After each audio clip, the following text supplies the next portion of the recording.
আজকের দিনটা ভালোই যাচ্ছে, কিন্তু প্রচণ্ড রৌদ্রের মধ্যে মাঠে আসতে হচ্ছে। আজকে আবার আসছি ধান লাগালাগি এবং ধান এই জঙ্গলগুলো পরিষ্কার করতে, এগুলো করতে আসছি। আজকে আবার আমি বন্যার জলে আমার সব ধান খেয়ে নিচ্ছে।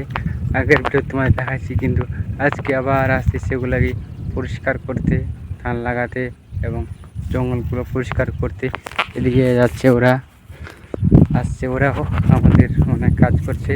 আমার দিদি আছে, জাম্বু আছে, দিদি আছে, একটা লোককে কাজ করার জন্য নিয়েছি। তো খুবই রোদ্দুরটা আজকে করছে সেই লেভেলের। আর এখন জলের খুব দরকার। জল জমি শুকিয়ে গেছে, ফাটে গেছে মাটিগুলা, একটু একটু জল আসে জমিগুলা।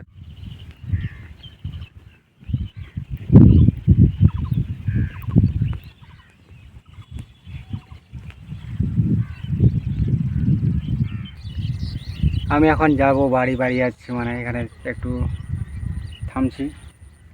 এই যে ভাত, এগুলো ভাত আনছিল এখানের মধ্যে, তো এগুলো নিয়ে চলে যাচ্ছি বাড়ি। থাকবো না, রোদ্দুরটা এমন করছে, দেখতে পাচ্ছ রোদ্দুরটা ঝলমল করছে। রোদ্দুর এতটাই রোদ্রু, বাপরে বাপ, জীবনটা খেয়ে নিচ্ছে রোদ্দুরের মধ্যে কাজ। আর এই রোদ্রু খুবই খারাপ লাগছে একদম, এই রোদ্দুরের মধ্যে কাজ করা।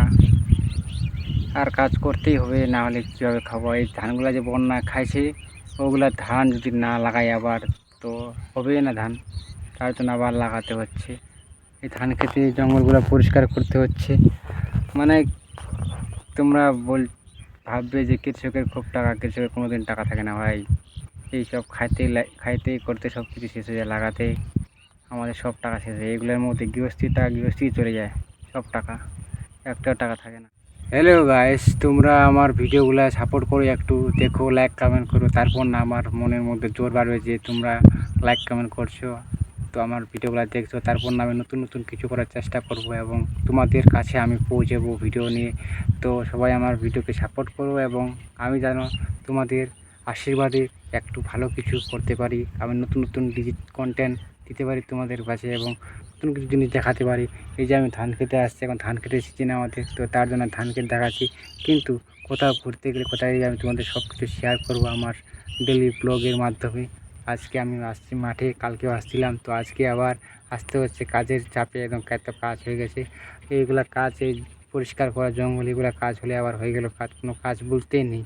মানে এই সময়টুকু শুধু আছে, এই বন্যার কারণেই আমাদের ধান লাগানো হচ্ছে। যদি বন্যা যদি না আসতো তাহলে আমাদের ধানগুলো কিছুই হতো না, তো লাগানোও হতো না।